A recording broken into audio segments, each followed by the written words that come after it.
qui va nous rejoindre.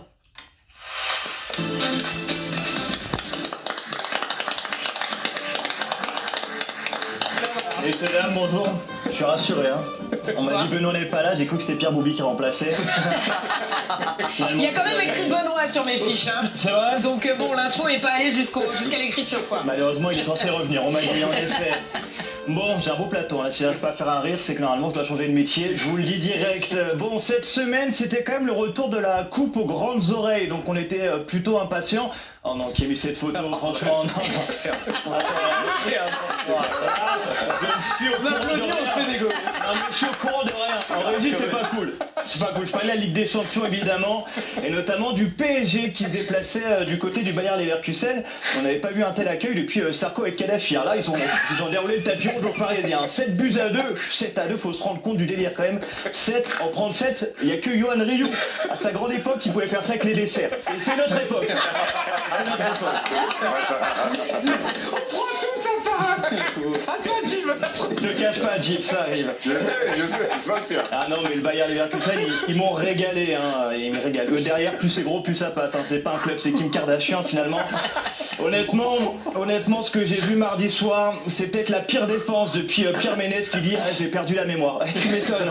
Mais bon, quand même, faut rendre hommage aux Parisiens qui ont été encore très forts. Tiens, si je vous montre cette image, l'image suivante, vous allez me dire ce que c'est. Normalement, on l'a tous vu passer. Alors non, on n'a pas demandé de colorier le terrain au casting d'un petit truc en plus. Non, c'est la map des passes réussies par Vitinha.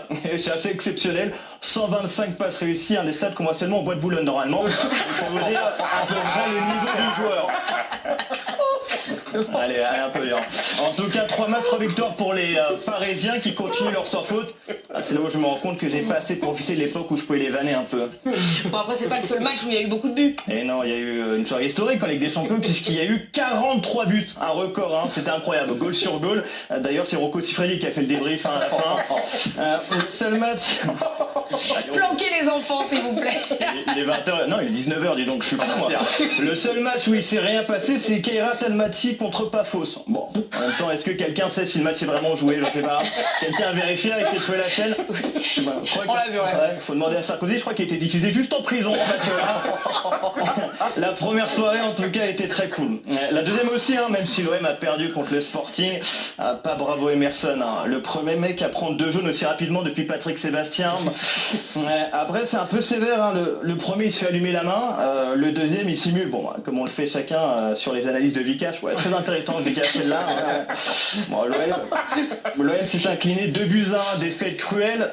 Surtout qu'avant le rouge, le Sporting a fait une attaque. Ouais, c'est les stats de Ginola en post-carrière, ça. Dans le reste de l'actualité. Il va Bien sûr qu'on l'embrasse. Dans le reste de l'actualité. L'OM s'est incliné en Ligue des Champions, mais aussi en Youth League contre le Sporting. Et ils se sont même fait chambrer, vous le voyez, puisque sur le premier but, les joueurs ont célébré avec un maillot de Joule. La honte hein, sur l'égalisation. Du coup, les Marseillais ont répondu en sortant un casque de chantier. Voilà, c'était bon enfant.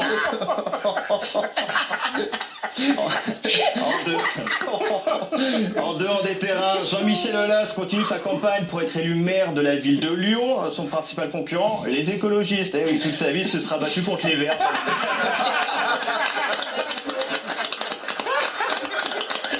Qu'est-ce qu'on a au programme ce week-end? Sur la chaîne Équipe, vous pourrez suivre dès ce soir les championnats du monde de bûcheronnage sportif. On en a plus rien à foutre, on vous le dit. On est en roue libre. On est en roue libre. Et si vous voulez un avant-goût de la soirée, vous regardez la tenue d'Équiperé. Vous savez quoi il sera. Il y a aussi... C'est militant aujourd'hui. Ah ouais. Bon détail. Il y a aussi, on finit là-dessus, du badminton, 2 salles, 2 ambiances. En tout cas, si je dois m'embrouiller avec des gars, autant que ce soit avec ceux qui au lycée hésitaient entre faire du bad et faire l'amour pour la première fois.